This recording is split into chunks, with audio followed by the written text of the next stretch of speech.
The Amazon rainforest is not simply being cut down from the outside, it is losing its ability to sustain itself from within. Scientists studying decades of satellite and rainfall data have identified something they call a tipping point, a threshold beyond which the forest cannot recover on its own terms. Right now, roughly 20% of the Amazon has already been cleared, and researchers believe somewhere between 20 and 25% triggers an irreversible cascade. So the question is not whether the Amazon is under pressure, it clearly is. The real question is exactly how close we already are to that line. Stretch that into physical scale, and the weight of it changes. The Amazon covers more than 5.5 million square kilometers, an area larger than the entire continental United States. It holds 10% of all species on Earth and generates its own rainfall through a cycle so precise it has no parallel anywhere on the planet. The forest doesn't just receive rain, it manufactures it, exhaling moisture that rises, condenses, and falls again in a loop that has run continuously for millions of years. When that loop begins to break, the consequences don't stay inside the Amazon's borders, and that is what scientists are now watching happen in real time. The Amazon doesn't just sit inside Earth's climate system, it runs a significant piece of it. Roughly 10% of all the fresh water cycling through Earth's atmosphere moves through this single basin, pulled up through tree roots and exhaled through billions of leaves every day. Those trees aren't passive passengers in the water cycle. They are the mechanism itself, generating rainfall that feeds rivers and farmland thousands of miles away. A single mature Amazonian tree can release over 200 liters of water into the air on a warm afternoon. And there are nearly 400 billion trees doing exactly that. The forest also absorbs carbon on a scale that no human technology has come close to matching, pulling roughly 2 billion tons out of the atmosphere each year. Strip that capacity away, and every climate model on the planet has to be rewritten. So when scientists talk about the Amazon approaching a tipping point, they're not describing a regional ecological crisis. They're describing a failure in planetary infrastructure. What happens when that infrastructure starts breaking down from the inside? The Amazon doesn't just receive rainfall, it manufactures it, cycling water through the canopy in volumes that reshape continental weather. Every tree in the forest pulls moisture from the soil and releases it through its leaves, a process called transpiration. And the Amazon does this at a scale almost impossible to imagine. On a single day, the forest exhales roughly 20 billion tons of water vapor into the atmosphere above it.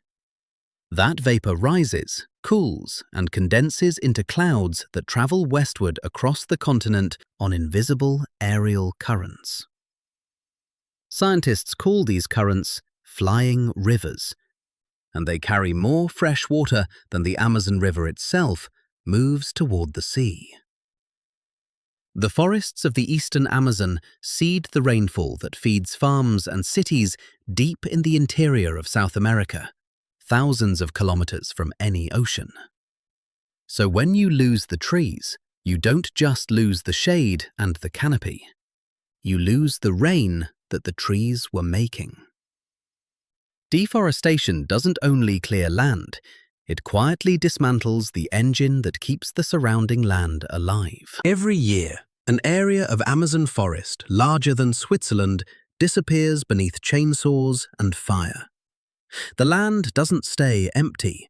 It becomes cattle pasture, soy fields, and the infrastructure that pulls more settlers deeper into the interior.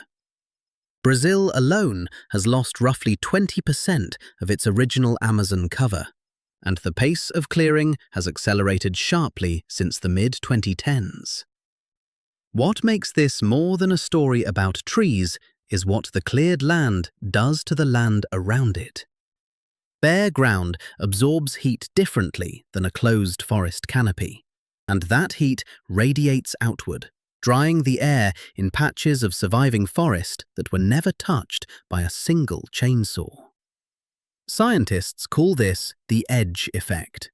Forest within a few hundred meters of a clearing loses moisture, loses species, and becomes more vulnerable to fire. The fragmentation that began at the margins is now working its way inward, and the surviving forest isn't simply smaller, it's operating under conditions it was never built to survive. The Amazon has always had a dry season, but something has shifted in the rhythm of it. What used to last 3 months now stretches into 5, sometimes 6, and the forest has no blueprint for that. Trees that evolved over millions of years to survive a predictable dry spell are now running out of time before the rains return. Researchers tracking soil moisture across the basin have watched water reserves drop to levels that have no modern precedent. The trees respond the way any living thing does under prolonged stress. They pull inward, slow their growth, and begin to shed leaves they can't afford to keep. A forest shedding leaves in the wrong season isn't resting, it's rationing. And when the Amazon's own internal water cycle weakens, the drought deepens further, a loop that feeds itself with no obvious exit. Rising temperatures accelerate the whole process, pushing the forest past thresholds that took millennia to establish. What's left behind isn't just a stressed ecosystem. It's a landscape of dried wood and dead canopy, waiting for a single spark. Fire was never supposed to be part of the Amazon's story. Not like this. The forest evolved without it, wet and dense enough to smother almost any spark before it could spread. But deforestation has been thinning that canopy for decades, letting sunlight reach the forest floor and drying out the leaf litter below. When drought arrives now, it doesn't find a living sponge. It finds a landscape primed to burn. The fires that follow aren't natural in any meaningful sense. They're ignited by ranchers and loggers clearing land, then handed a forest that can no longer resist them. And once a section of Amazon burns, it doesn't simply recover. It comes back thinner, drier, and more vulnerable to the next fire. Scientists call this a feedback loop, and in the Amazon, it's already running. Each burn cycle strips away another layer of the forest's ability to generate its own rainfall. The question isn't whether the Amazon is burning, it's whether anything can interrupt the cycle before the damage becomes permanent. Scientists don't use the phrase tipping point lightly. It carries a specific and terrifying meaning in ecology. It describes the moment a system shifts from one stable state to another. And the critical detail is that the shift is self-sustaining once it begins. For the Amazon, that second state isn't a damaged forest recovering slowly from outside pressure. It's a drier, sparser ecosystem that actively resists returning to what it was. The hypothesis, developed most rigorously by climatologist Carlos Nobre and his colleagues, suggests that losing somewhere between 20 and 25% of the Amazon's original cover could trigger this cascade. We've already cleared roughly 17%, And that number doesn't account for the degraded forest still standing, but no longer functioning. What makes this so difficult to sit with is that the threshold isn't a line scientists can draw with certainty. It's a range, and we may already be inside it. The forest isn't waiting for a single catastrophic event to cross that line.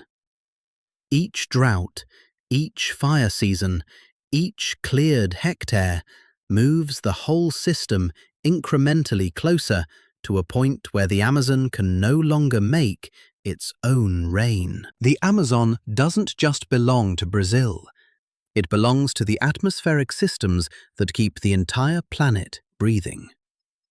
Every year, the forest releases roughly 20 billion tons of water vapor into the sky, feeding rainfall patterns across South America, West Africa, and parts of the Northern Hemisphere. If that cycle breaks, the consequences don't stay inside the forest's borders. Monsoon systems that hundreds of millions of people depend on for food production would weaken and shift unpredictably. The Amazon also holds somewhere between 150 and 200 billion tons of carbon in its trees and soil. Carbon that a dieback event would release over decades, accelerating global warming in ways no treaty has been designed to absorb. Biodiversity loss alone would represent the largest single extinction event since the asteroid that ended the dinosaurs.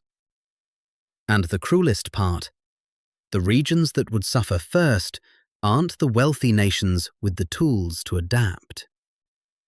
The question now is whether any of those futures are still avoidable. The window hasn't closed yet, and that distinction, however narrow, is the only thing that matters right now. Scientists who've spent careers watching the Amazon deteriorate still believe that aggressive, coordinated protection could stabilize what remains of its resilience. Studies modeling forest recovery show that protecting existing primary forest while restoring degraded land can slow and, in some regions, partially reverse the feedback loops driving collapse. But the math is unforgiving. Every hectare lost tightens the margin, and the margin is already thin. The deforestation, the droughts, the fires, the warming, none of these pressures operates in isolation, and none of them waits. What researchers are asking now isn't whether the Amazon can recover in principle, but whether the political will to act can outpace the rate of loss. You have to sit with that question, because it doesn't resolve cleanly. Some protected corridors are holding. Indigenous managed territories consistently show lower deforestation rates than government-managed zones. That's not a theory, that's decades of satellite data. The forest still breathes. It still cycles water across a continent and pulls carbon from the air at a scale no human technology can replicate. Whether it continues to do so depends entirely on choices being made right now, in boardrooms and legislatures and supply chains, by people who may never see a single tree.